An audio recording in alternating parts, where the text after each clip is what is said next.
How about that cigar? How about that cigar? Ladies and gentlemen, welcome to the Drew Estate Cigar Studios for episode 182 of How About That Cigar Live. Thank you so much for joining us, watching us live on Facebook, live on YouTube, and if you're listening after the fact on the audio podcast, thank you so much for making How About That Cigar a part of your regular audio podcast rotation. Take just a minute, if you would, please. If you're watching live on Facebook or live on YouTube, share us out to all your favorite Facebook cigar groups and let everybody know that we're live. And while you're here with us watching, let us know what you're smoking and drinking along in the comments. Mm-hmm. And we have a great special guest coming on in just a little bit that we're also going to have some very cool, lots and lots of fun with. Absolutely. So, we got to talk about the new Drew Estate Blackened M81. Yeah. You got to get that Metallica voice in there. You do. So the Drew Estate Blackened M81 cigar is now available at most Drew Estate retailers, and it is an exploration into the deepest, darkest, and heaviest depths of the mystical Maduro leaf. Blackened Cigars M81 by Drew Estate presents a journey through different Maduro leaves, starting with a thick and oily San Andres Maduro wrapper, followed by a thick and meaty Connecticut River Valley broadleaf Maduro binder, and finally a blend of Nicaraguan and Pennsylvania broadleaf Maduro tobaccos. Blackened Cigars M81 by Drew Estate is presented in beautiful copper accented black 20-count boxes and is available in a 5x50 Robusto, 6x52 Toro, 7x50 Corona Doble, and a 5x43 Corona. For more info, please visit drewestate.com. All right. So we're a few days removed from the Vikings game. Yep. Thursday night. Yeah. Thanksgiving.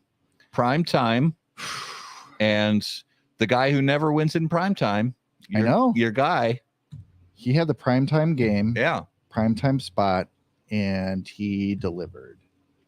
It was another fun game to watch. It was a great game. You know, just as football fans purely, Mm-hmm. you know, we have our teams obviously, but we also like to watch good football games with talented players, you know, and a lot of good back and forth. And that was just another entertaining game to watch on both sides. So am I correct in thinking when I was a young boy, there was just one football game on Thanksgiving Day, and it was either Detroit Lions or the Cowboys that would host? I don't remember. I know that Detroit and Dallas always play on Thanksgiving. I don't remember.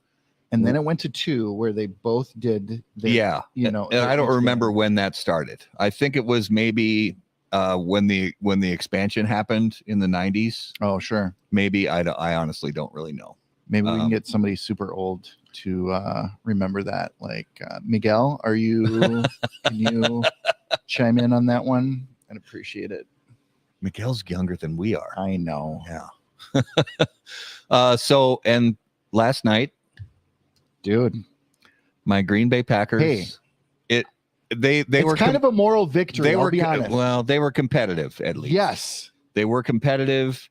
And I have to be honest, I've said this to you guys before, that talking about if the day comes that Aaron Rodgers gets hurt, or the day that Aaron Rodgers retires, which quite frankly should have been last season. Yeah. Jordan Love, I always felt like Jordan Love is not the answer. Now, I'm not going to say him having, you know, a quarter and a half of good football last night, maybe not even a quarter and a half. I think he was only in the fourth quarter, maybe. Jordan Love did great, you know, last night. He really did. And Christian Watson is coming into his own. Yep. Because you know, at the beginning of the season, you look at Christian Watson, who was a star receiver that they drafted, you know, and we thought, okay, this is going to be the next Devontae Adams. In the first half of the season, we thought, oh man, this was a bust. This was one of those draft picks that's just a bust. Mm-hmm.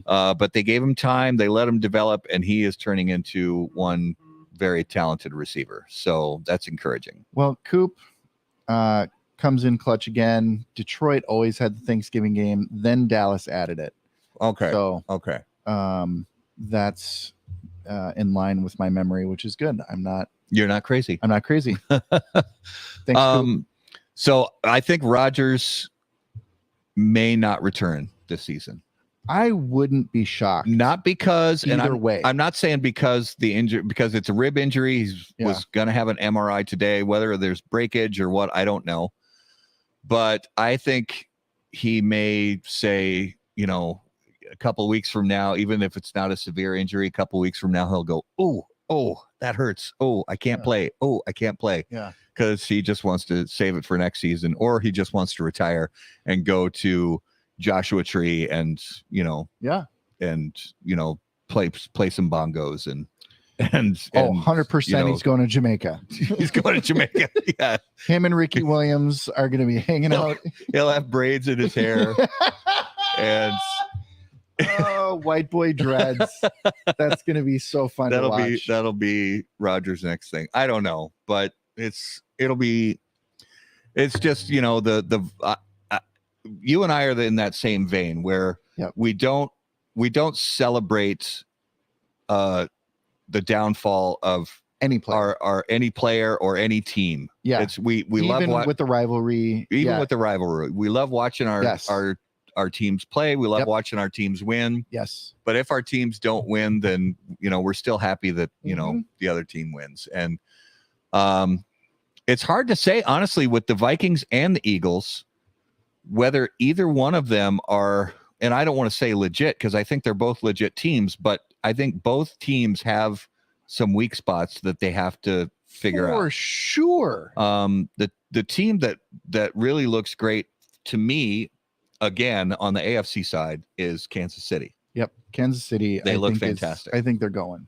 Buffalo's also great. They are, but they have been exploited. They've got some weak spots, and they have been picked apart. In the last few games. We'll see how it goes.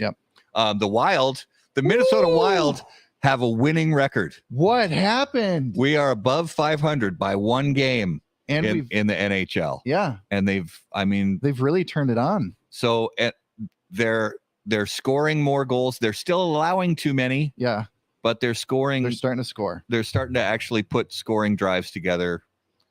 We'll see if that actually translates to anything later in the year. But, you know, it's almost December hockey, and that's when things really start to drive. So we'll see how it goes. But I'm excited for this guest tonight, guys. Let's get it going. We're super excited for this, and we know you guys are too. So get ready with your questions. And like I said, let us know in the comments what you're smoking and drinking with us. So let's bring on our special guest of the evening. And as always, on How About That Cigar Live, special guests are brought to us by our friends at Corona Cigar Company. Corona Cigar Company and coronacigar.com, the internet's largest and easiest to use virtual cigar store. Corona Cigar Company offers the finest handmade cigars, humidors, and cigar accessories at the absolute lowest possible price. You'll also find unique and limited cigars made with Florida sun-grown tobacco. As a proud American, president and founder of Corona Cigar Company, Jeff Borshowitz knew it was possible to bring cigar tobacco farming back to Florida. At Corona Cigar Company, you'll find the best selection anywhere in the world of cigars containing this special Florida sun-grown tobacco. If you live in Florida or are just visiting, be sure to visit any of the great Corona Cigar locations in downtown Orlando, Sand Lake, Tampa, Lake Mary, and a new location coming soon to Sarasota. To learn more, visit coronacigar.com and floridasungrown.com. All right, ladies and gentlemen, if you would please join us and put your hands together. Welcome to episode 182 of How About That Cigar Live. From Ozgener Family Cigars, Mr. Tim Ozgener, welcome to the show. Hey, guys. Thanks for having me. Pleasure to be on. Man, we have been looking forward to this one for a while, so we are so grateful to have you on. Even in the cold weather, I see you're wearing the beanie. What's the temperature where you're at right now? It's not that bad. I mean, it's maybe in the what is it? It was in like the 50s about an hour ago. Let me look and tell you what it is right now. It's terrible. In the 50, it's 50 degrees exactly. Oh yeah. That's not fine. That's not bad, but you got to have that. You got to have that hat on because otherwise it's too much. I have a number of different beanies that I brought. This one in particular I wore because it actually has this island of Svalbard on there, which is the furthermost northern island you can go on the planet. I mean, it's close to the North Pole. I was there for my 50th birthday with 7 other friends, and it was like a 2-week kind of, you're on a boat. You go as far north as you can so that, you're seeing ice and you see all these polar bears. And it was a 2-week thing. And on the second to the last day, there was a small mechanical fire, like very small on the boat. Like you didn't even know it existed. It happened at 4 a.m. There was a slight smell, but not that noticeable. And then the captain said, who was Norwegian, he said, well, I have smelled this before and I fainted, 10 days later and we have to evacuate. We're like, what do you mean? There's no. So he called for an evacuation of this boat. So we all had to get in these, orange floaty outfits. You're kidding. No, in these rafts that they blew up that had a tent over them. And then he said, I have called the helicopters. I'm like, what? So he called 2 helicopters. We had 2 different like floaty raft thingies with the floating outfits on that we're wearing, which we could survive 20 minutes in the Arctic. And then a helicopter came. One was like, I don't know. One was like 80 yards up, the other one 100 yards up. And in our case, this woman came down and one by one, we got helivaced into the helicopter above. Wow. Happy freaking birthday, right? Dude. Holy cow. How amazing. Actually, the former mayor of Nashville was on the boat with us. So it made all of the news stations and newspapers in Nashville. It even made like, I think ABC World News or something like this. So was it completely light out or was it completely dark? No, it was light because we did this during the summer.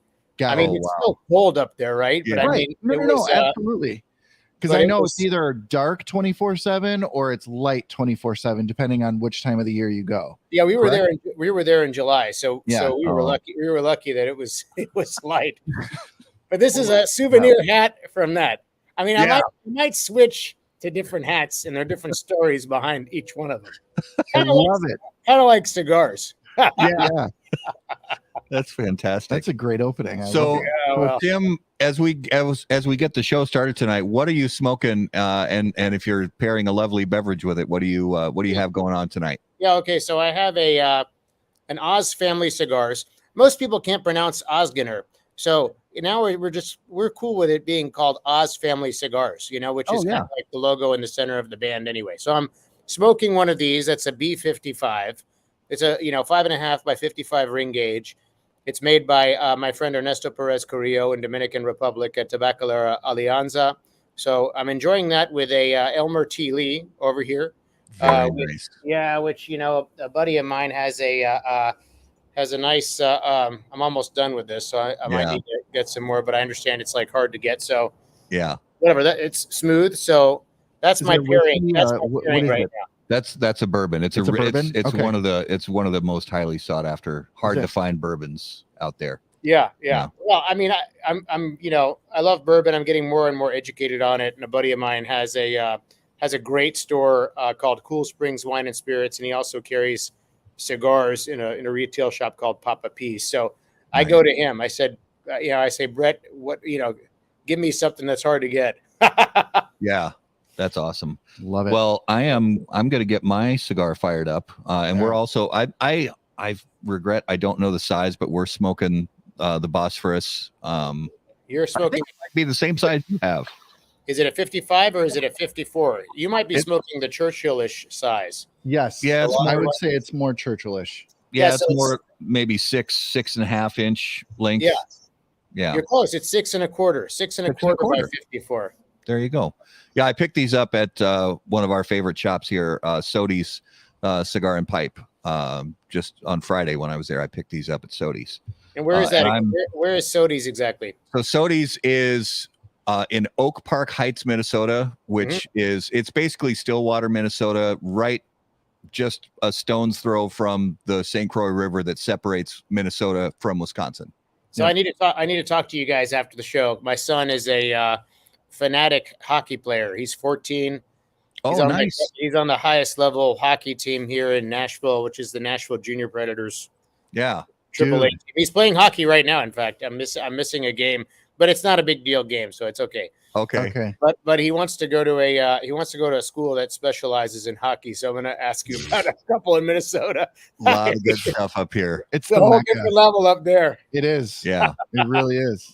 And I just picked this up yesterday. So I went to 1010 Wine and Spirits right on Washington Avenue in Minneapolis yesterday with Luke, who's one of the owners at Sodi's, because we're tomorrow night at Sodi's. I'm helping do tasting so with some rye whiskeys tomorrow night. And while I was there, they had this Wilderness Trail single barrel Kentucky straight, and the price was just too good to pass up. So I'm having my first pour of it right now, and it's actually very good. It's very good. I've had it. Yeah, my friend Brett, who has that liquor store, highly recommends that one.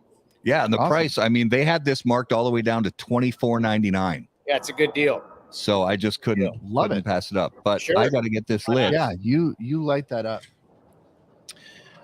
When lighting your cigar, it is important to be patient, pay close attention to detail, and focus on the tobacco. In the same way, Steve Saka brings those same qualities to the ultra-premium cigars of Dumbarton Tobacco and Trust.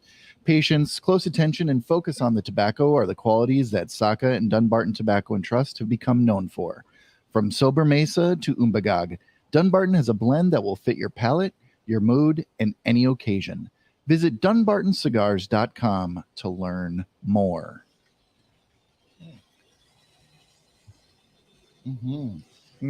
Yeah, there we go. That's the good stuff right there. Get it. So one of the things that we were excited about, Tim, when we found out everything that was happening in 2022 with you and with our friends at Crown Heads, there's so much exciting stuff going on. So, and in order to, convey, the story, one of the things is you have to go back so you understand where people are coming from and kind of how they got to the place that they are now. And that's one of the things that we love doing on this show. Great. So, and there's so many things that we want to touch on, because you really, you're kind of a man of many hats, pun intended, that I've read about and seen interviews from you and interviews from years and years ago with interviews that your dad did for Cigar Aficionado and things like that. But you really do have a long history in this business and also a lot of other things that we find extremely interesting. But to start out, if you would give our viewers and listeners kind of the Cliff Notes version of your history and your family history in premium cigars. Yeah. So, I mean, I did a little bit of, I tried to figure out how many years directly or indirectly I've been in the cigar business. And I figured it was 40. And the reason is that, I'm 52 and I started as a young kid having to earn allowance by helping my dad in the basement of our home in very modest home here in Nashville, Tennessee. And my father started the business. He was a mechanical engineer. He went to Columbia in New York, met my mother up there. She was a Fulbright scholar going to Bank Street College of Education. They met at International House.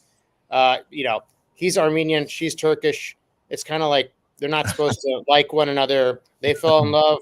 They eloped, came down to Nashville. She got her PhD in early childhood development at Peabody School, which is now a part of Vanderbilt here. Wow. And then my dad was working at DuPont as an engineer. He loved these pipes that were meerschaum pipes made in Turkey, which are basically, small little fossilized crustacea that form into this like porous stone that's highly absorbent. He didn't like the way that the shank fit into the stem, because typically you would shove in and pull out the stems into the pipes. And my father came up with, since he was analyzing microfibers for DuPont anyway, he came up with a thread that you could twist in and twist out the pipe. And he visited a store in the Carolinas. He was there for an engineering convention. And in between, he went to this store. The guy had multiple stores. And he said, my dad's like, I need the pipe tobacco and a pipe cleaner. And he took apart the pipe. And the retailer was like, where'd you get that pipe? And my dad's like, well, I made it. And the guy said, can I order some from you? And my dad's like, son, listen, when you are Armenian, you never say no to an order. How many you want? I give you a deal, 12 plus 1 right now. So then like people started calling our house in Nashville, ordering these pipes. They said, hey, look, I understand it has a new fitting. I want to make sure it has your initials on the stem. Put your initials on it. So my dad went to a hardware store, got an electric drill, and he would, when I was going to bed at night, I would hear him downstairs carving his initials, which were CAO, into the shank of the pipe, and that's how he became known as CAO. His first name was Jono, but it was spelled CANO, which meant everybody in Nashville called him Kano. And his middle name was Arett and last name Ozgener. And so that's how he got the name CAO. And then that started in 1968. He left DuPont in 77 to get into it full time. We became known as the highest quality meerschaum. Then we got into cigars around 1990 when, Cigar Aficionado came out and all these celebrities were smoking cigars. It became more popular. So then we became more of a humidor company with humidors made in Nashville, Tennessee out of solid, mahogany, walnut, cherry, oak. And we would stamp made in the USA on them. We were very proud of that. That was very important for my father, and us growing up. And then we became more of a humidor company. And then in 1994, we made friends with Nestor Plasencia and Carlos Tarano. And then we got CAO cigars introduced in 94. Initially, it was like the cigar boom was in full tilt. The cigars weren't very consistent. They weren't setting the world on fire. But then in 1998, we had a cigar out of Costa Rica called CAO L'Anniversaire Maduro, which did really well for us. And then we kept adding cigar lines subsequently after that, grew the company. I got full-time involved in the company around that time, mainly in developing the cigars. Cause I was at the time I went to school in LA college, and I was visiting all these cigar stores over there, and our cigars weren't selling, but through that failure, I was learning what did sell. And so I developed a palate that way. And then we sold the business in 2007.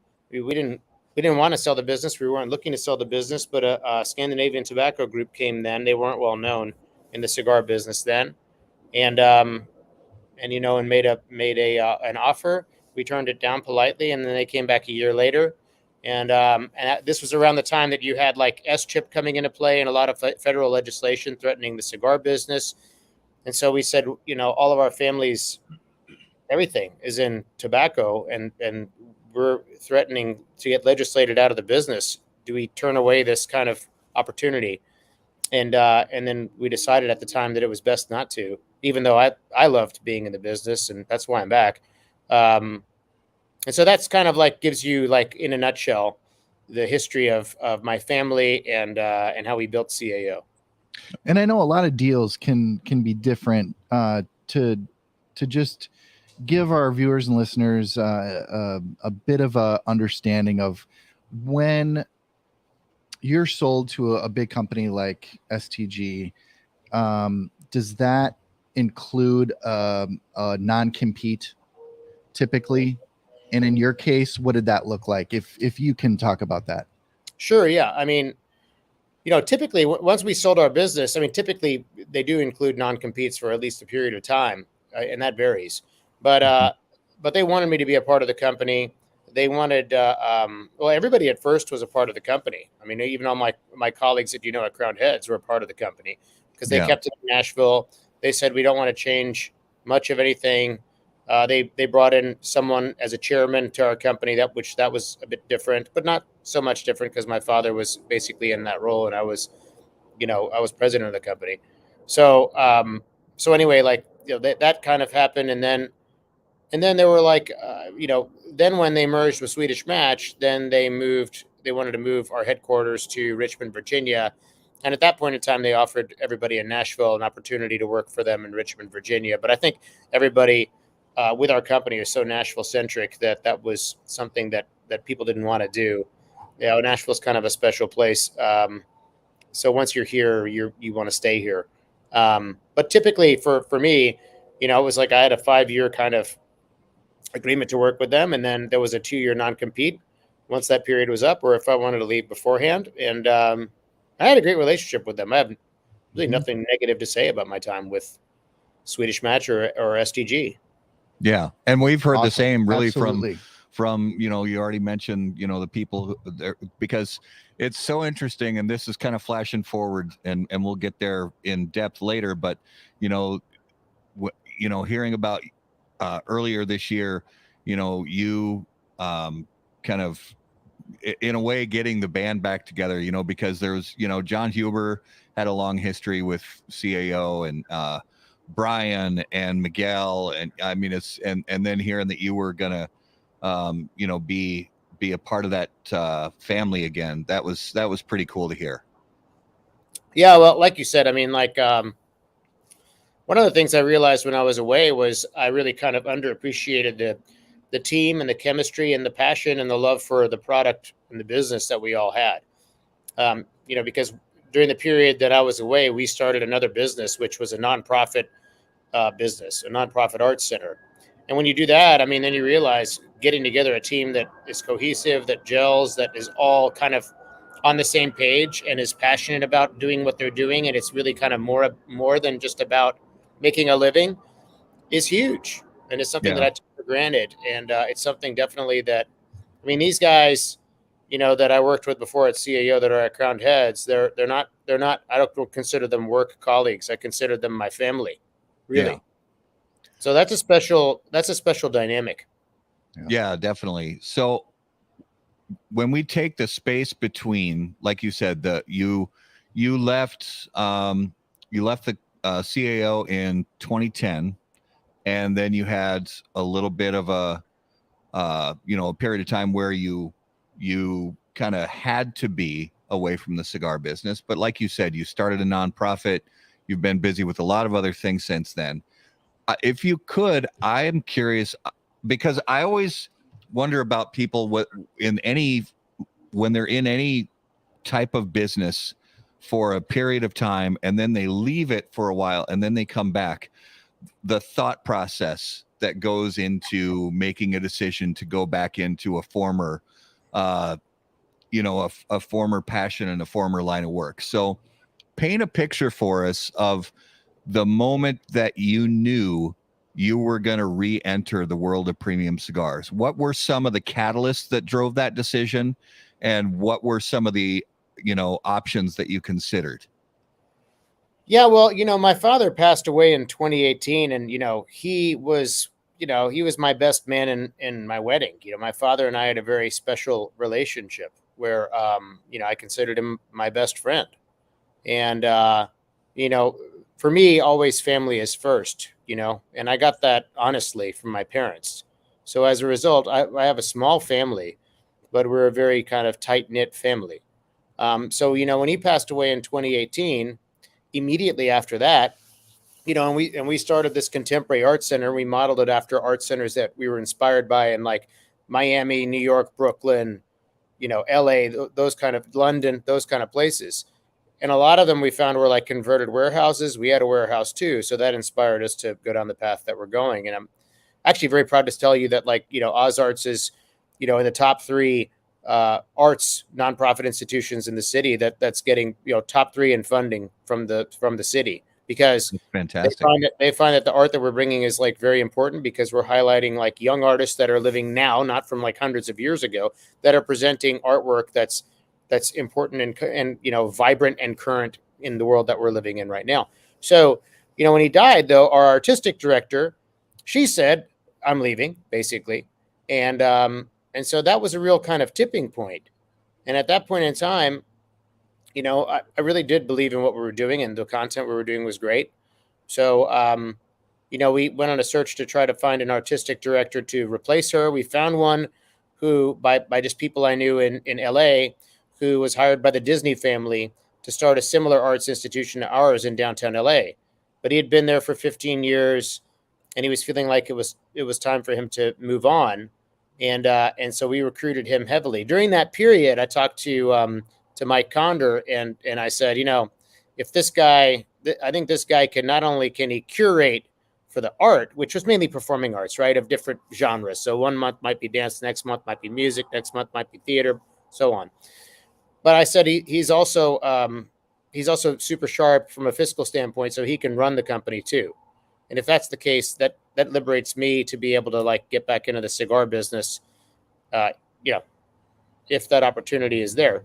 And then Mike and John were both very like enthusiastic about me getting back into the cigar business. So that's one thing that happened. Then the pandemic hit, which kind of like elongated that process. But during that period, I was working with a guy who was recommended to me as a career coach. Not that I was looking for one, but I just there was another entrepreneur I admired who was seeing him and loved him. And he made me go through this timeline exercise from like the year you were born to where you are now. It's like the stock market. Was it an up year or a down year? And like why? And if you illustrate a highlight, illustrated in when you're doing this exercise. So I found that when I look back on it, because the whole point of the exercise is to figure out what your sweet spot is, like what gave you a lot of energy and what did people enjoy and react to, and that's your sweet spot. And I found that like when I was doing stuff at CAO during our cigar days, whether it was like Brasilia or MX2 or Sopranos or these products that we developed that created excitement, those were like peak years for me. So through that exercise and looking back on my life, I could recognize and say, hey, you know what? I need to operate in my sweet spot. And if this is my sweet spot, then just go for it. And anything that I go for, I give 100% commitment. So that's basically what got me to, those events got me kind of back into the cigar business. Yeah.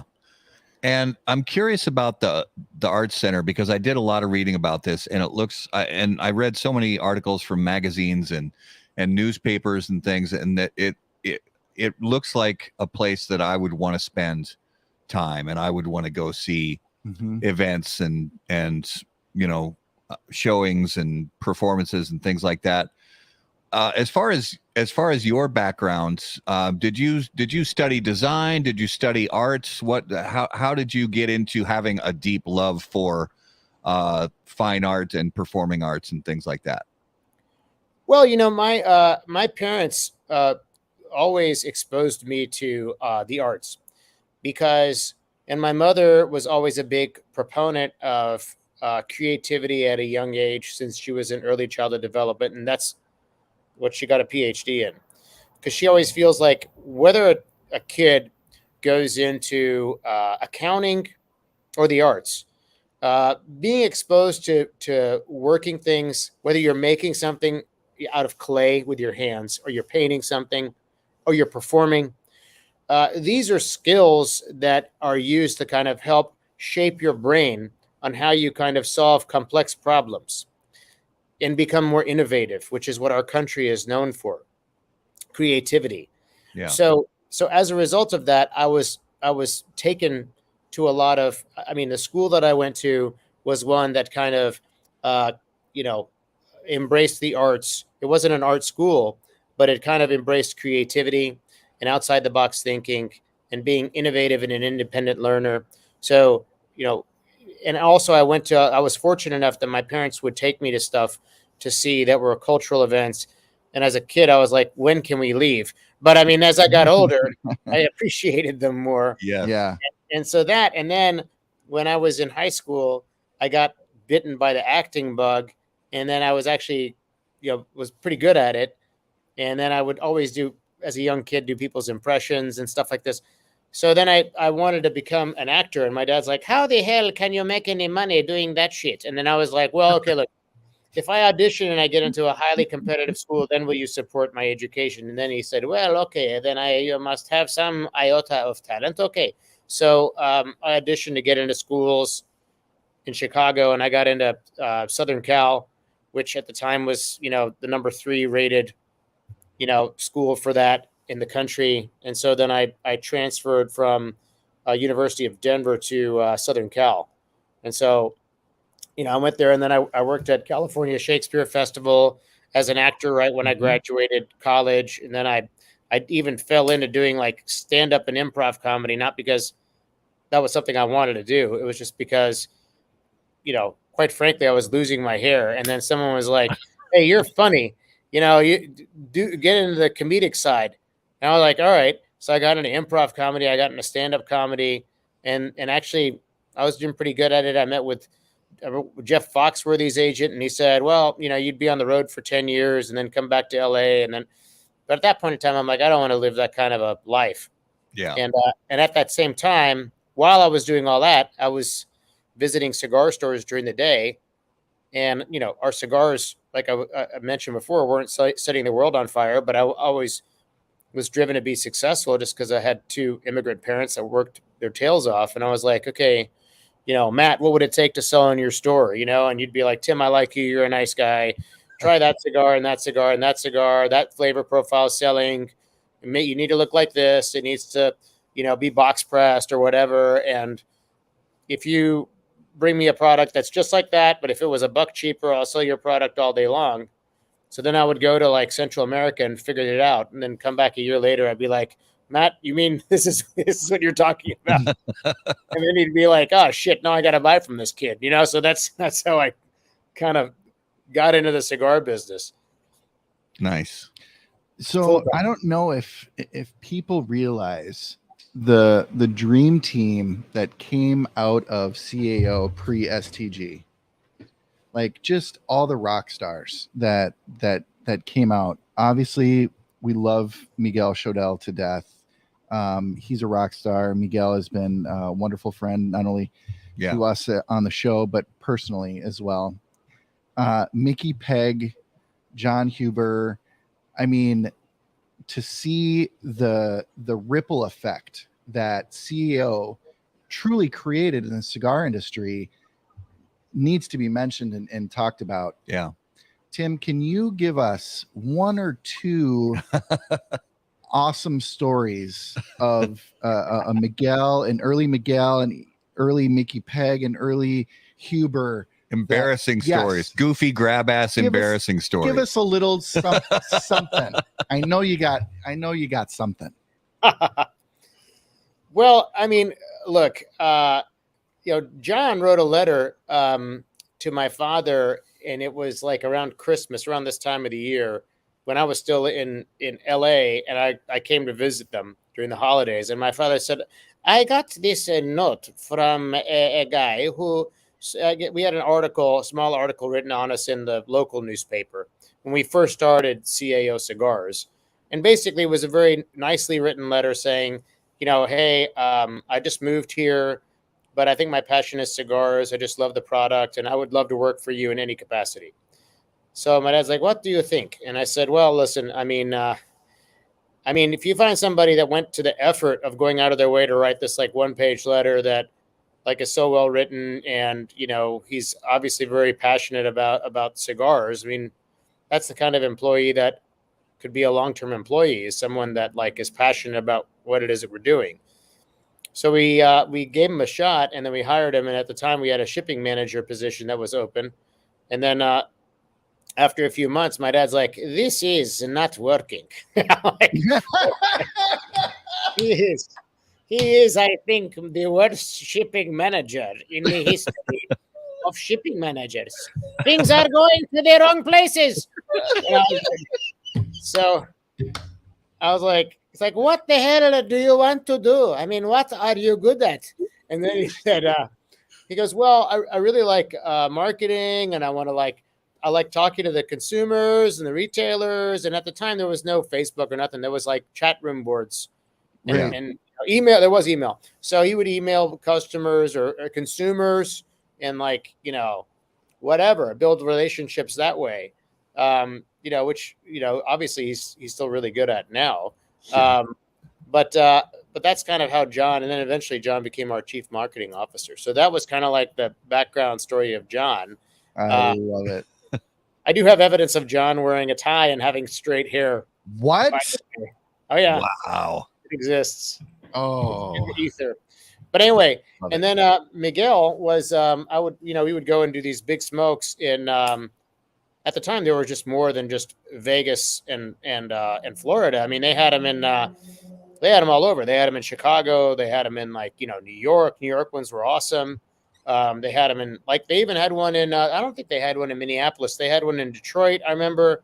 But anyway, I remember going to the ones in Chicago, and there was this guy who would hang there with his wife. And he would hang there. I mean, he would hang in our booth. He'd be there, but he was always a very memorable guy just because he was so pleasant and nice, and in a way that was a very kind of, I don't know, in a very kind of, I mean, he was a contemporary modern guy, but his mannerisms and the way that he treated people was very old school, which I really thought was cool. I thought it was really nice that here's a guy who is understands respect. you know, Yeah.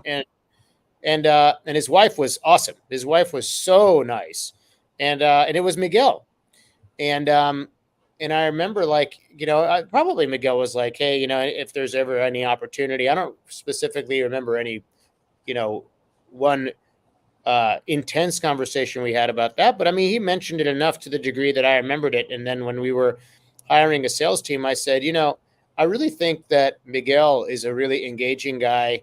I think that part of being, I think, really good at sales is you just have to be likable. I mean, people, because Yeah. they're buying the product in part because they like you, right? Right. Yep. So I mean, like, I find him like very difficult not to like. So we brought him down to, you know, and he was probably the least experienced guy at first when we hired him, but of course he ended up doing great. And you know, he's still the same guy that he was when I met him. I mean, he's still very respectful. He's very, I mean, you know, he's got those same qualities. To his credit, he didn't let success go to his head, which I give him a lot of credit for, because that can happen when you kind of, you know, when you rise up amongst the ranks. So that's kind of Miguel's background. Love You it. might have asked me a third one, Mickey. Oh gosh.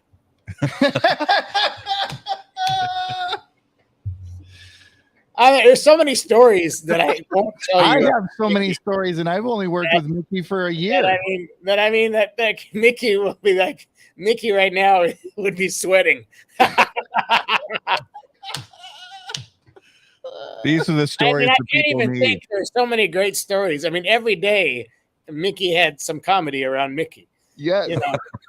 So I mean, but Mickey was like my, you know, when he was in Nashville, I mean, we became very good friends, and he was like a brother to me. So obviously, I love Mickey.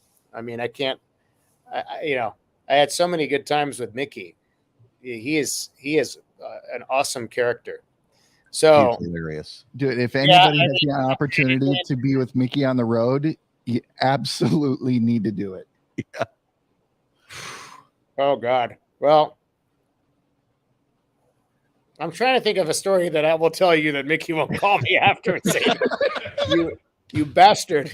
Well, while you're thinking, I'll tell a quick one. I was doing an event with Mickey down in Ames, Iowa, and this shop, English Bulldog, has a bourbon bar right next door, which is fantastic because the wait staff will come over and take orders and bring it to people in the cigar lounge. It was perfect, and they have this custom mixed drink called the English Bulldog after the cigar bar.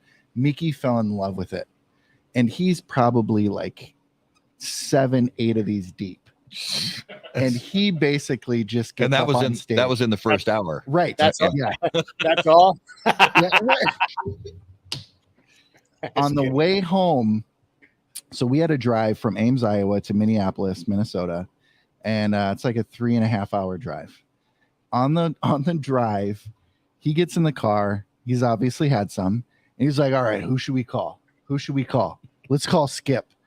So we call Skip Martin. Talked to Skip for a while. And then he was like, "All right, let's call Boofy." And he just starts asking like all these industry people, and it's like 1 a.m. Central, you know. And he's like, "We got to call people on the West Coast. Who do we?" And it was just, who should we call? He was like all about the drunk dial, and it was awesome. Love that guy. And he remembered none of it the next day. Some of it, but Some of it. Only the important stuff. Yeah, it was good times. I mean, you know, the one thing I'll say is that sometimes you'd go, "What's my temperature?" Like, what do you mean? Do you have a fever?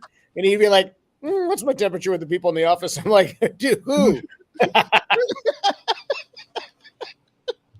Does this man have a fever? If he has a cold, he is always asking what his temperature is with me. I mean, look, I told him, listen, I have a low immune system. If you have a cold, do not come. I don't care. I don't care your temperature if it's normal. But if you have a high temperature, you stay home. Oh shit! Oh gosh! Did your father have a great sense of humor? Unfortunately, Oh I yeah, never yeah, got to yeah, meet yeah, him. yeah. He totally had a great sense of humor. Awesome. So, Mickey would call our salesmen rhinos at one point in time, because we had all these, like, at one point in time, we had all of our salesmen were kind of like, I wouldn't say Mickey clones, because that's impossible, but they were like sturdy dudes, right? So Mickey called them, they're like my herd of rhinos. So we were one day, we went to some sort of like art gallery that my father loved art, right? So he painted the last 10 years of his life. So he went to this one art gallery, and what do we see there? And this is like the week before a sales meeting, which was we would have typically around end of year, because retailers, they don't want to see the sales guys. They want to sell, and so that's when you would have your end of year sales meeting or whatever. So right before then, here we are, this art gallery, there's this big painting of a rhino. So my dad's like, it is a rhino. We have to get it for Mickey Peg. So I bet you Mickey still has that rhino. I don't know if it's in his garage or where it is, or if he's cool. yards at it. But Mickey was so proud of that rhino painting. It's like my rhinos. You'll never forget it. I love it.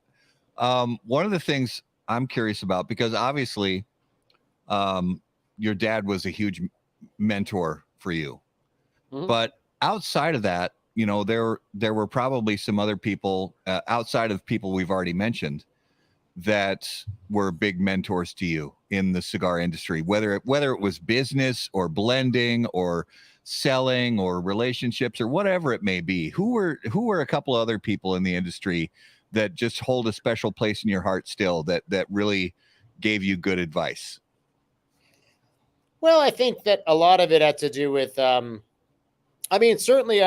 listen, I've got the colleagues that I work with now, John Huber and Adam Shepard and Mike Condor were all very kind of, impactful guys on my life. And we went through a lot of different circumstances together that made us closer. So I think that there was a lot that I learned from there.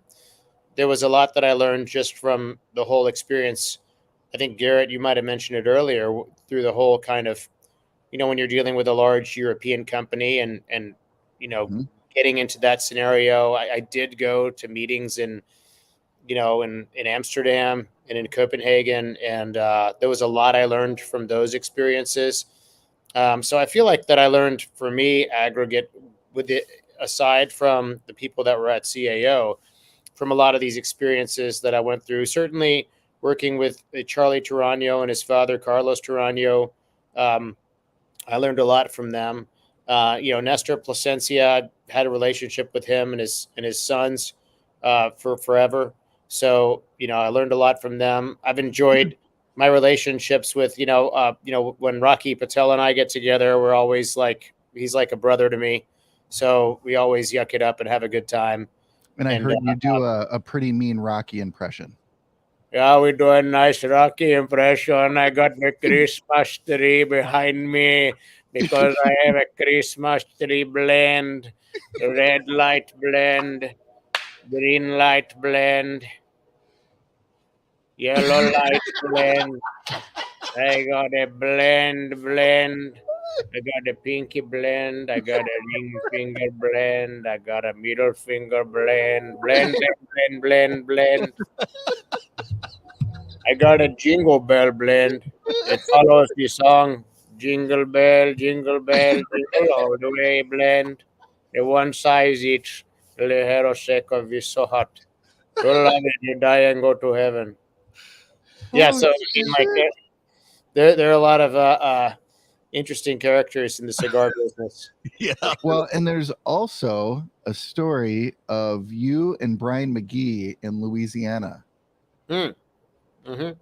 Yeah, we were there doing a crawfish boil event, and we were with my friend Rene Girard, who I love, in Lafayette, Louisiana, and he's serious about his crawfish boil blends. So we didn't want to be late, and then of course McGee gets this massive flat tire. He has to change the flat tire on the side of the road, and so it was that story. I'm sure that he can animate it and fill in the blanks more than I can, but I just remember that he had a big flat tire and he was somehow more stressed about it than I was, so we made it. Renee, of course, gave him a hard time because, that's what Renee does, so. Well, I've But got it a was, question, and I'm pretty sure we had George Brightman on the show a couple of months ago. dude, and get this. Did George Brightman go like this? Yeah, I guess yeah. Yes. He's like a blowfish. He'll like hold something. I'm like, what are you doing? He'll be like,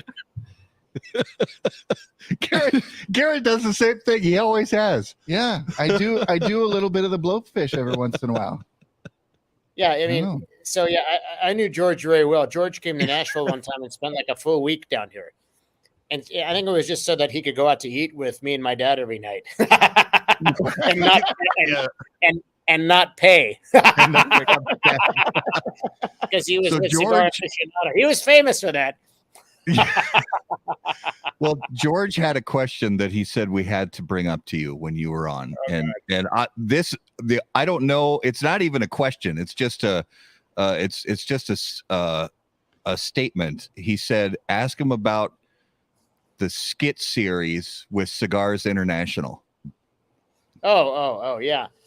That was when I visited Cigars International before ST got it, and they made me like answer the phones as if I was like one of these manufacturers, and like, you know. Oh shit! Yeah, right. So you would if it was answer as Rocky or answer as yeah. Oh wow, That's awesome. I would answer like Carlos Toraño. I was smoking a cigar, and because you would always fall asleep. When you would talk to Carlos Toraño, you never knew when he was going to fall asleep. So he'd fall asleep, and then Charlie would be on the other line, and he would have to call his dad on his cell phone saying to someone in the office, "Wake up, my dad." He's snoring on the other line. oh shit. Oh, and there's obviously no end to the stories that you could tell, but to bring it back around to cigars, yeah, we are a cigar show after all. We love to have a good time, but we do want to give the consumers just a little bit. Sure. When you decided to do Oz Family Cigars, Yep. We obviously heard about some of the people you decided to partner with and the factories and all of that. Take us through, what was your part of the blends? What was important for you in putting out a product with your name on it? Well, anything that you want to do that has your name on it, you want to make sure that it's it's something that you're proud of.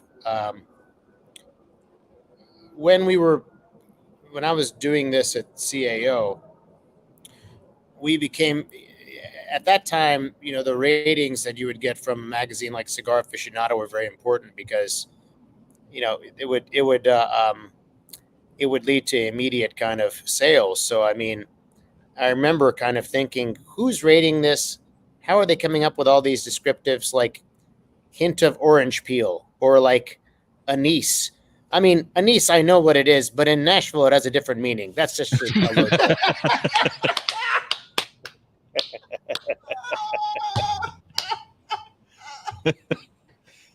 word. It's more right. earthy. So I mean, I was like, okay, I gotta switch my hats now. So I was like, okay, I learned that what they were doing was they were like, they were tasting all of these other food combinations that inform their palate. So I was like, I'm going to do the same thing. So I started like getting into like chemistry and different kind of combinations of spices, foods, different things I would eat, so that I got a more refined palate. And also, at CAO, we were like, some people call this the United Colors of Benetton, or the UN of cigars, because we use like 41 different tobaccos from 21 different regions. So like if it's Nicaragua, we're using like 4 or 5 regions, but if it's Cameroon, it's 1 region, for example. So I really got into the exercise of, one time I brought James Suckling with me to Honduras, because we were working with factories in Honduras, Nicaragua, and Dominican. And we had a conference room table with just puros of all the tobaccos we were using. So if it was an Italian like Viso, we would have an Italian flag and the Italian tobacco there, and then there would be I think it was like a 4-inch by 30 ring gauge or something. I think that's right. Cigar, that was almost like you taking a sip of wine or whatever. And so that, and that exercise was so that you knew exactly what the spices tasted like in your spice cabinet. So that when you're talking with them about blending stuff, you're just not somebody that's, you know what I mean? You're active in the process of blending. So I really kind of got into that. So when I would go down to the factories in those three countries, it would be, I would be there for 2 days, but the 2 days I was there, it was intense smoking. One day, I remember afternoon, I didn't smoke wholly, but I lit 90 different cigars. And then the last one, I remember I had to catch a flight back to Houston, and I actually got nicotine poisoning because I smoked, we were talking about like smoking like maybe like, I don't know, an inch and a half, 2 inches each, and then you're done. You move on to the next one. You have carbonated water to clean your palate. But this one tobacco I'd smoked was like tobacco that was from a field that we had visited like that week, so lesson learned.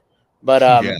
but you learn from that, and then you have a sensory memory that you take notes and you memorize all of that stuff, and then aggregate by just you doing it for a long period of time or being that intensely involved in it, you just pick up stuff. But in addition to that, I also feel it's important to, there's a lot of parallels between like, cigars, wine, food, bourbon, all that kind of stuff. So, I just kind of am very open-minded about what I'm going to be trying, whether it's, cigars, or now I'm really into cooking. During the pandemic, right before it, I got into it. So I'm really into like nuance of, how long you cook what at, what food at what temperature, what spices are you using, what are you doing to, beforehand, because these little nuance of details can make a difference in the flavor. So Yeah. I think that has a carryover effect in cigars. So I feel like also that, I have a palate that is a more refined kind of palate for cigars. I don't know if that answered your question. I might have gone off into a different direction with that. No, absolutely. We were just talking about, And what was it's all important. good info. Yeah, it is. Yeah. But what I think we want to know kind of, so for this blend in particular, the Bosphorus, what did you want smokers to get out of the blend? What was there a certain demographic of smokers you were going after, or did you want something that anybody, novice or expert, could reach for it and find a smoke that they could stick with? So before I had left the cigar business, there was a little bit of a trend going towards stronger cigars, right?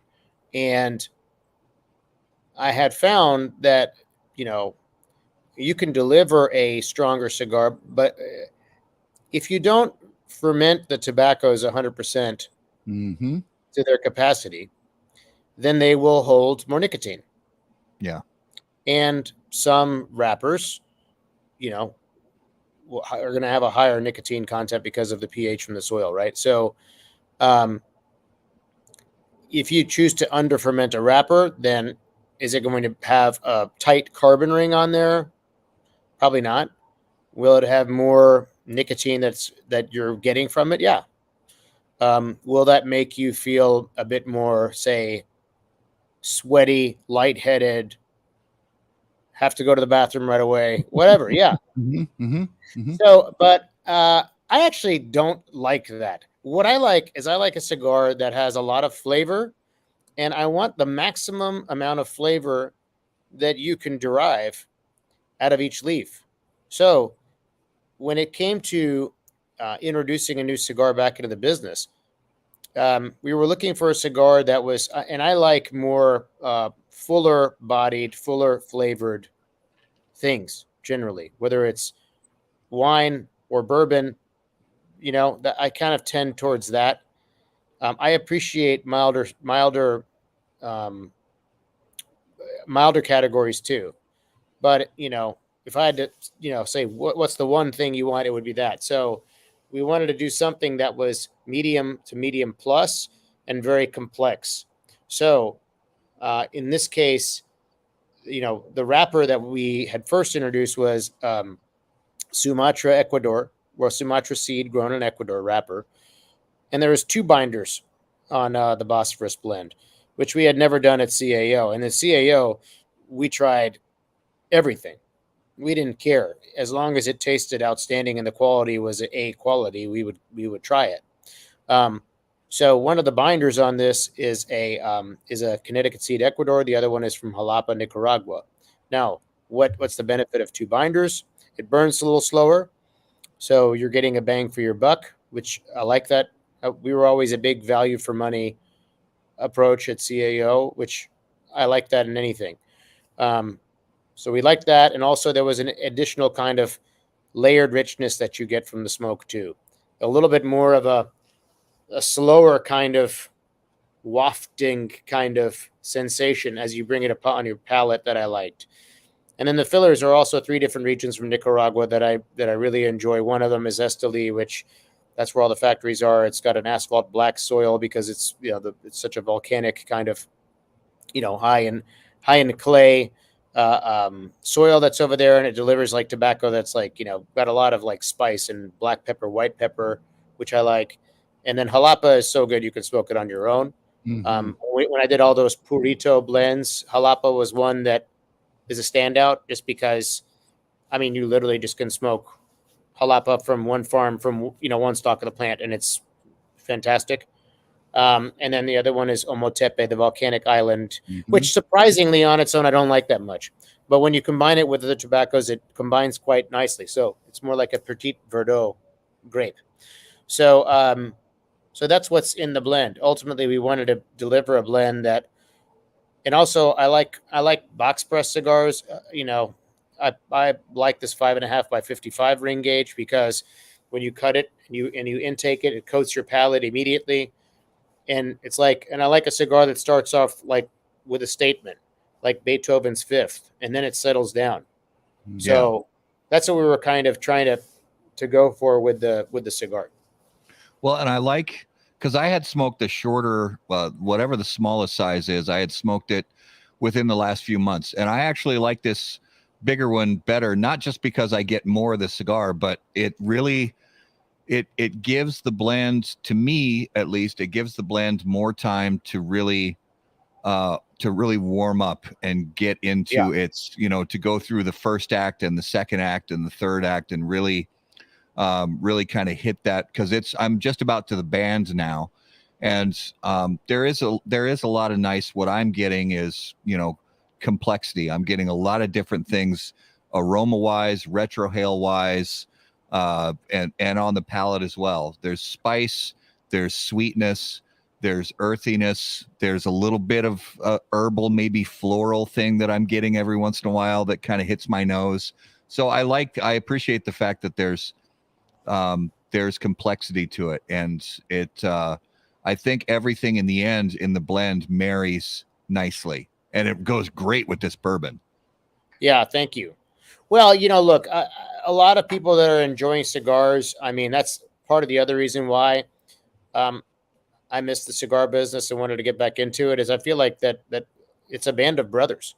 I mean, we all have an appreciation for the product and the nuance of taste, and we also appreciate all the things that go with it. And it's sometimes I was talking to a group of cigar lovers the other day, and sometimes it's hard to describe that to those that don't understand cigars yet, or are not cigar smokers or cigar connoisseurs. Like, you can't, it's the cliche, you can't knock it till you try it, Right. And so, but those that do, and that's the other beautiful thing about cigars, and about like what's the message behind our our new brand, is that even though, like, my mother and father, because it's really kind of our family history and story. Even though my mother is Turkish, my father was Armenian, and that was kind of like a forbidden love because there's such kind of a animosity between those two cultures, right, that they were married for 55 years and developed a life here in the States. Yeah, and the feeling is that cigars also are a way that bring people together. No matter what their background is, we can at least sit down and talk about cigars or talk about the taste or the pleasure we're getting from them. Doesn't matter if you're a Montague or a Capulet. There you go. That's right. I love that. I too went. I too did a season with Shakespeare in the Park here in the Twin Cities, and so I have a love for Shakespeare as well. Yeah, same here. So what's your favorite? Did you have to ever do like a monologue, or is there a character that you liked, or any sort of play that is your favorite? When it comes to Shakespeare, I'm actually I'm a lover of the sonnets. Those are good. But from a play standpoint, Much Ado About Nothing would be my favorite. That's a good one. I like that one. Mine is a toss up between. So if it's gonna be on stage, I love Coriolanus. Unpopular opinion, and I love it. I absolutely love that. But if it's going to be on film, it's funny because I was on somebody else's podcast last week, and we happened to be talking on this podcast about the Lord of the Rings, but they happened to ask about favorite movies, and my number one favorite movie of all time is the 1989 Henry V that Kenneth Branagh did. I think it was a great Kenneth adaptation of that Shakespeare piece. So I love it. Mercutio is a good character. I did a monologue of Iago, the villain from Othello. He has some really great monologues. I love a lot of these Shakespearean monologues. Of course, Hamlet has some amazing monologues too. But I thought that Iago from Othello has some outstanding monologues. So I loved this one that I would do of that. But yeah, I like Shakespeare too. Yeah, awesome. So getting everything launched in 2022, it's been a whirlwind of a year, I'm sure. We're coming to the end of the calendar year, as you look back at the launch and how everything has gone this year, do you feel like you met or exceeded the goals that you had for everything so far this year? Well, look, you don't know when I had no kind of, I just wanted to put myself back out there. When you put yourself back out there, there's a bit of a risk component to that. But, given the fact that I'm a believer in, you gotta do it, then you just put yourself out there and do the best you can. When I went to the trade show, my expectation was I didn't really have any expectations. You have some people that said, oh, well, it's of course, there are people that are new in the cigars, as it should be, as you want, that are not going to know anything about, me or my family or our background. That's fine. And then there's some that will. But I will say that the reception that I got at the trade show was much better than I thought it would be. So that actually exceeded my expectations. And then the reception that we gave that cigar size that you were referring to earlier, Matt, which was the 50 ring gauge, 4x50, which is more like a Rothschild. And, people reacted very positively to that. And then we had another cigar that was a limited edition run that was inspired by one of my father's kind of, painting themes that was called the Pi Synesthesia. And people loved that one too, based on the color yellow. Yeah. And so based on that, we took a lot of orders on them. And I think that therefore that kind of exceeded my expectations on the reception that I got from the trade show. And that just kind of goes back to show the nice side of the cigar business is that there was this kind of really nice, genuine, kind of welcoming vibe that I got from everybody at the trade show. This is from the retailers, and this is from the manufacturers. And then I've gone and done events with different stores and consumers, and that's been nice too. Part of it is like that quote that Steve Jobs famously said, that the journey is the reward. It's a journey. Everything's a journey. So I'm just kind of, you know what I mean? Putting myself out there and going with the flow and trying to apply all this aggregate knowledge that I've had of my 40 years of being in and out. And even Yeah. when I was out the last, 10 to 13 years, I wasn't out, you know what I mean? Right. Because I was still like kind of with my friends at Crowned Heads, I would get cigars from them whenever, Yeah.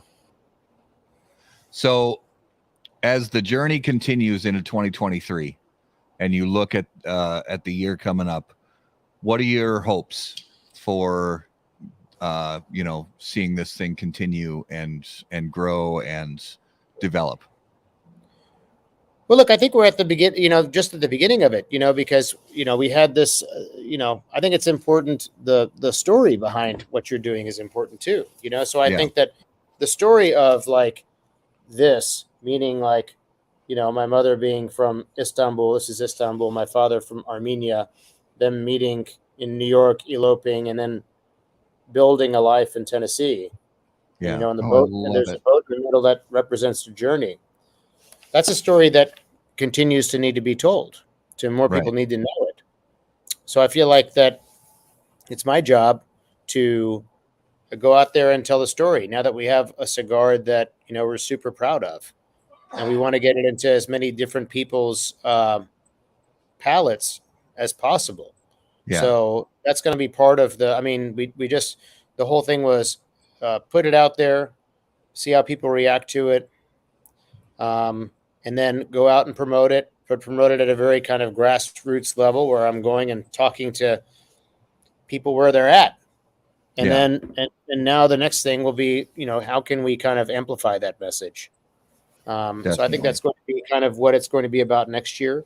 I think we're looking at coming up with another blend that kind of complements the Bosphorus, kind of, illustrates my mother's background on her side, and we're going to come up with one that illustrates my father's background in his side. So that's something we're working on actively right now, that we hope to introduce sometime next year.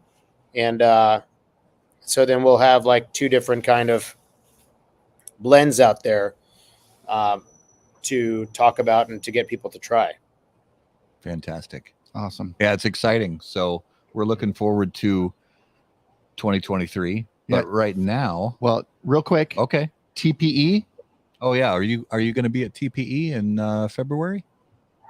We're going to be at TPE in February, and that's hopefully where we would release this other extension that I was kind of referring to. Oh, fantastic! Awesome. So we're kind of targeting towards. Yeah, looking forward to that. So Garrett, is it time? I think it is time. Are you sure? Positive. All right, it is now time for this week's Numero de los Muertos. And as always, Numero de los Muertos is brought to us by our friends at Smoke Inn.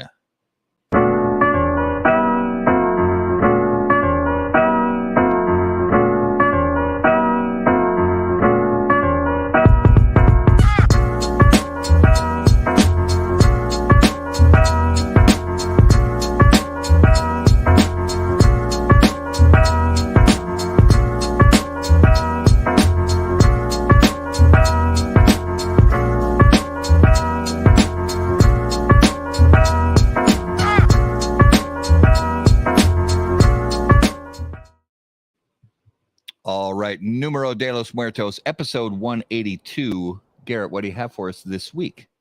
All right, this week, our number comes from the United States of America. On average, 60 people a year die from this. United States. All right, Tim, so we play this 20 question, this morbid 20 questions game with Garrett every week.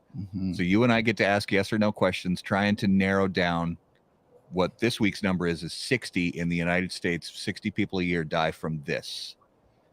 60, I'm sorry, is it 60% or 60 people? 60 people 60 total people. On average every year die from this. And as always, viewers and listeners, or not viewers, or sorry, not listeners, because you're listening after the fact, but live viewers, if you have guesses, leave them in the comments, and we'll play along. Mitchell, it is not disease related. Ah. It is not getting trampled on Black Friday. Oh, that's a good Is guess. it- this time of Is year. it accident? Is it accident related? Oh, good question. It would be considered an accident. Yes. Okay. Skydiving? It is not skydiving. Are they workplace accidents? They can be, They but can be. yeah. Um, Vehicles are not involved. Mitchell is learning. He Mitchell is learning the very, questions to ask. very well. Rollerblading. That's a good guess. It is a actually. great guess, but it is not rollerblading. Ah, Is it It's not slipping in Choking? the tube. It is choking not on food? choking. Nope. It is not Christmas light. That's actually a good guess. that's It a is. very good guess. Yep. I did do Christmas lights one year. I want to say that's like 100 people a year die from that. Is it from chimney fires? No, sir. Is water involved? Water is not involved. Okay. Is smoke involved? Smoke is not involved. Is it a form of crushing or force trauma? No, it is not.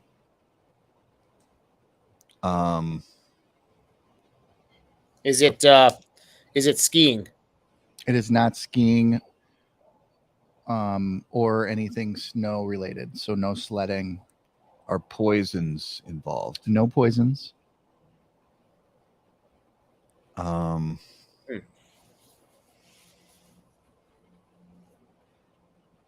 Is it men, women, or both? Both. So, Mitchell, it is electrocution, but I'm going to ask for something more specific. Oh.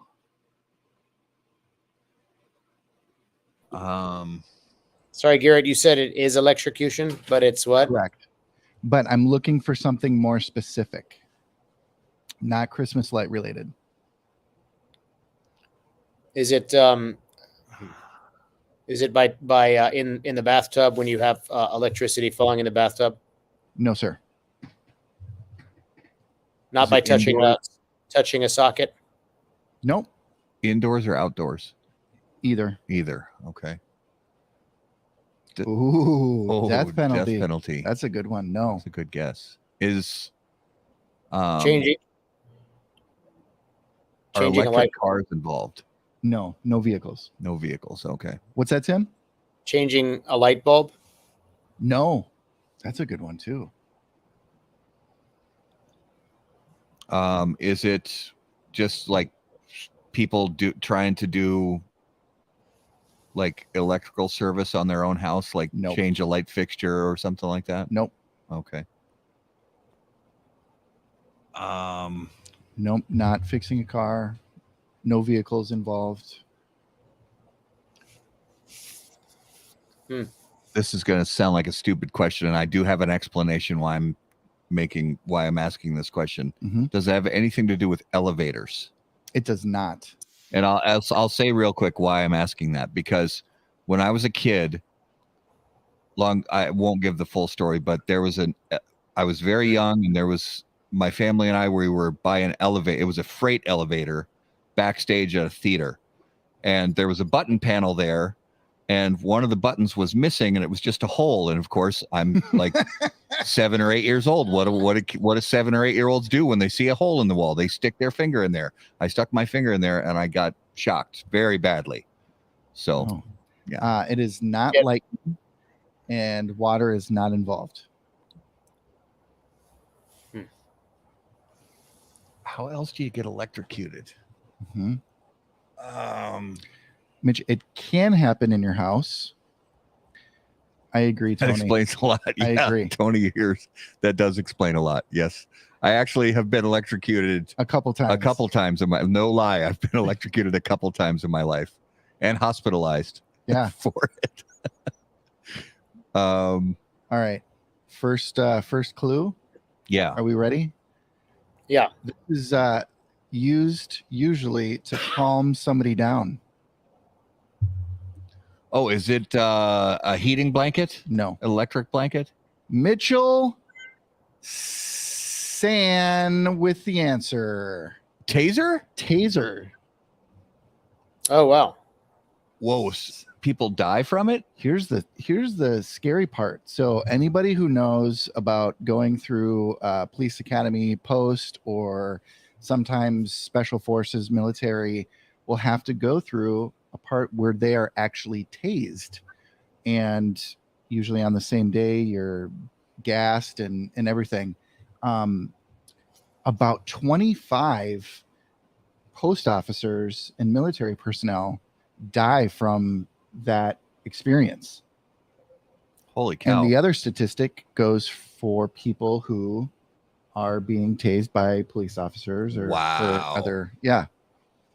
So it is tasers. Don't tase me, bro. Yeah. Holy cow. Which it's funny. I was a armored car driver for a while, and my partner, this old Vietnam vet, he, in addition to his sidearm, also carried a taser. Okay. Which I thought was a little over the top, whatever, when, but he would have fun just tasing knees of all of us. And so I got tased on a weekly basis brother, in the knee. And I don't think that's in the danger zone of being heart attack worthy, but yeah. Holy crap. So the moral of the story this week is don't do things that are going to get you tased. Yeah. Just don't get tased. Yeah. Don't get tased. That's a good one. Oh, cool, Mitchell. Well, good on you, brother. Yeah, good guess. You have become a master of Numero de los Muertos. That is right. That is right. So that was this week's Numero de los Muertos. All right, let's jump into the lightning round. And the lightning round brought to us by our friends at J.C. Newman Cigar Company, America's oldest family-owned premium cigar maker, creators of the popular Brick House, Perla Del Mar, Diamond Crown, and the American. J.C. Newman Cigar Company operates out of their 112-year-old El Reloj cigar factory in historic Cigar City, Tampa, Florida. For more information on their cigars or visitor experience, visit jcnewman.com. All right, so Tim, if you could hear the thoughts of one living person for 10 minutes, who would it be and why?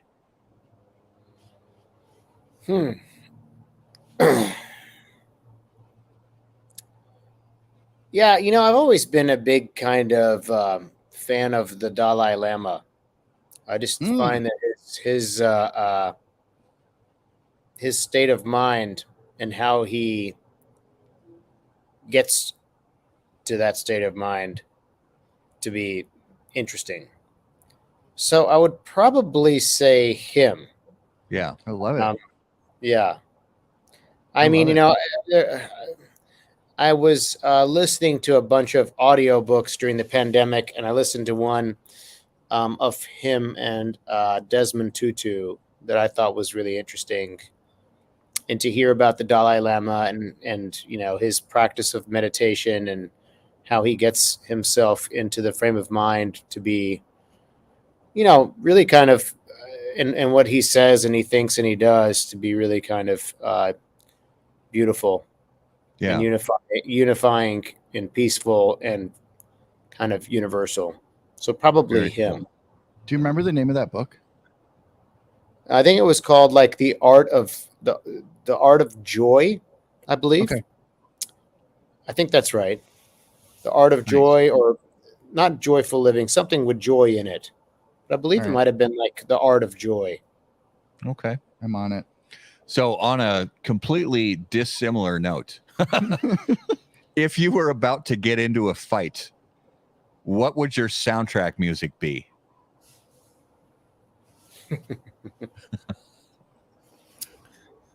It would probably be Enter Sandman.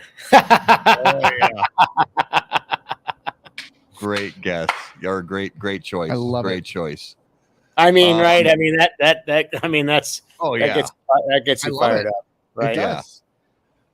Okay, so choose one of the following. You could hit a home run as a starting pitcher. You could score a touchdown as a defensive lineman. You could score a goal in a hockey game as the goalie, or score a goal in a soccer game as the goalie. Score a goal in a soccer game as the goalie. Nice. Coast to coast. I mean, Very rare. yeah, that would just be, especially like watching the World Cup right now. I mean, that would be. Can you imagine?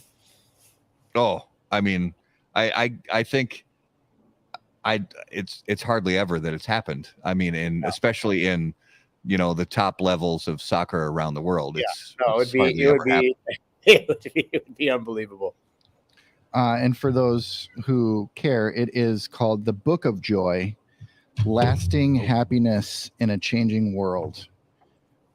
Yeah. So can I just tell you that I have a 14-year-old son that I told you about earlier who plays hockey, and I mean he his whole identity has been wrapped around sports, and he tore his ACL like about a year and a half ago playing soccer. Some kid slide tackled him from behind, and he heard a pop, and he tore his ACL. And it was right around the time that I was listening to that book, and the Dalai Lama said something in that book that I immediately used for him, and it's become, I think, a very useful lesson for him. Is that like something to the degree of, when, and again, it was from that book where he said, when there's with every adversity comes an opportunity. And so I thought that was a really, and they go more into like examples of what that means. But for my kid, I said, like, look, you've been not able to like forge normal relationships with your classmates at school because you're always having to go to these hockey trips and stuff like that. You haven't been able to really kind of like, I mean, he was doing fine at school, but I mean, not a real kind of chance to figure out, besides sports or hockey, like what else are you about? What Right. else do you like? So he did, I think that quote really kind of helped him, and it helped me as a parent. Absolutely. Do you want to do the Yeah. All right, do it. All right, Tim. The zombies are coming. You get 3 draft picks from the cigar industry to be on your zombie apocalypse survival team. Who are the 3 that you choose and why? Well, this sounds kind of like, this may be disappointing, but I would choose the 3 compadres that I work with now. If I had to choose 4, I would choose Mike, John, Adam, and Miguel. Nice. Love it. Not bad answers at all. No, that's a good time right there. Yeah, you got to be with people who can protect you and people who you can just And family. And people who you know very well. Yeah. Yes, absolutely. All right, so let's jump into this week's Notable Smokable. And on How About That Cigar, Notable Smokable, brought to us by Luciano Cigars. Notable cigars, notable passion, notable purpose. So Tim, each week on the show, we name a cigar that we smoked recently that was notable to us. Now, it could be a cigar that's been on the market for decades that we maybe just smoked for the first time in a very long time, or it could be a cigar that we just tried for the first time ever. Obviously, you're smoking a lot of your own stuff, but have you had a chance recently to smoke something outside of your brand that really caught your interest?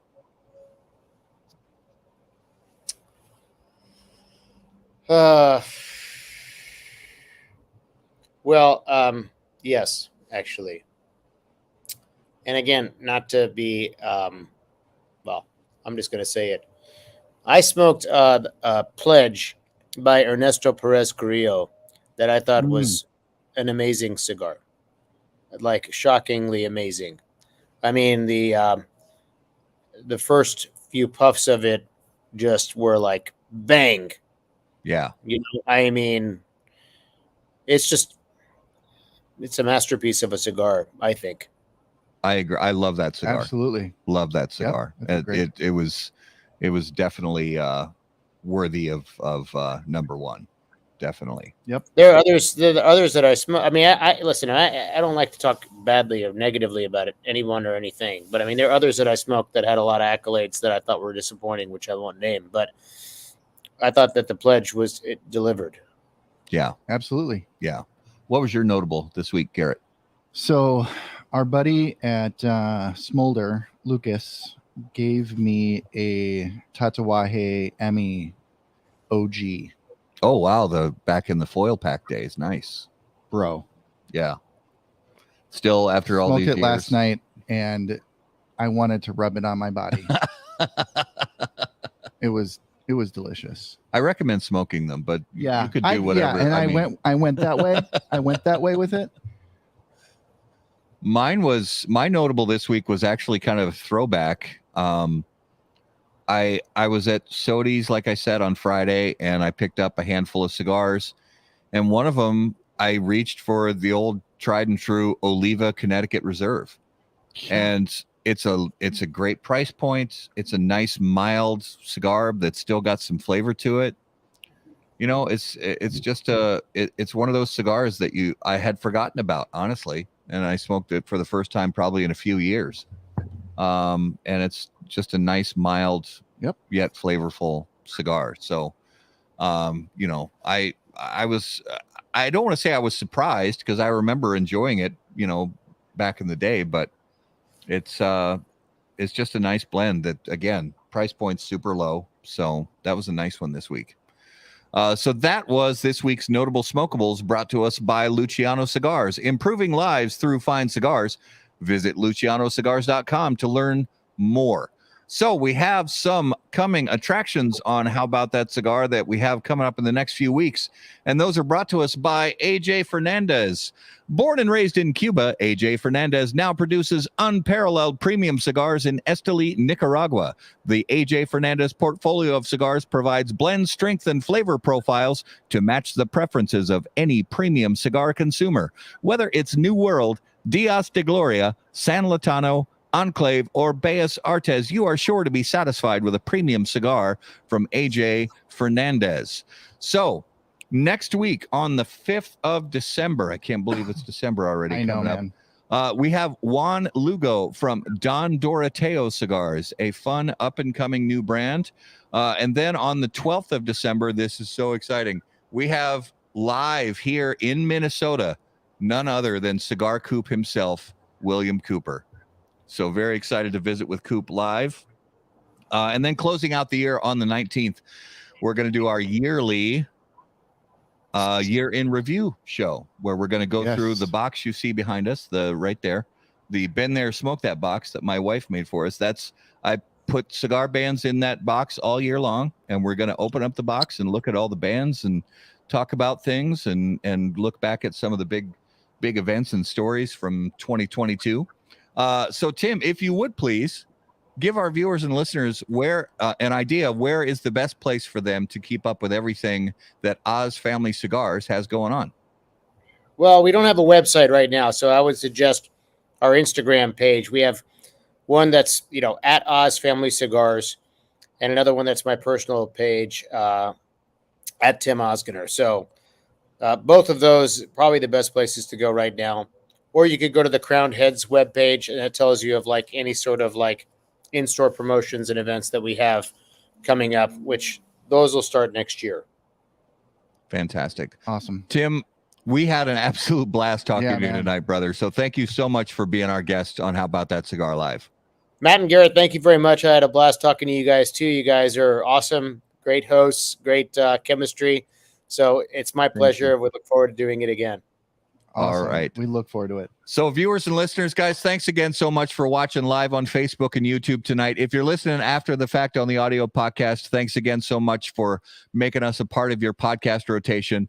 If you guys have questions for any of us, you can email us on the website, howaboutthatcigar.com. Make sure to find us on Facebook and like and follow. Find us on YouTube and subscribe to the page so you don't miss anything we have going on. Follow us on all social media at HBT Cigar. And of course, until we see you guys next time, burn cigars, not bridges. Thanks, guys. Thanks, everybody. Any comments, opinions, viewpoints, or statements presented or uttered by guests on the HBTC podcast, HBTC live video streams, and all other media from HBT Media LLC are solely those of the individual and do not necessarily represent the opinions or viewpoints of How About That Cigar or its parent company, HBT Media LLC, any of our advertising partners, or the premium cigar industry. The primary purpose of How About That Cigar is to entertain and to encourage activity and growth within the community of people who enjoy or want to learn about the enjoyment of premium cigars.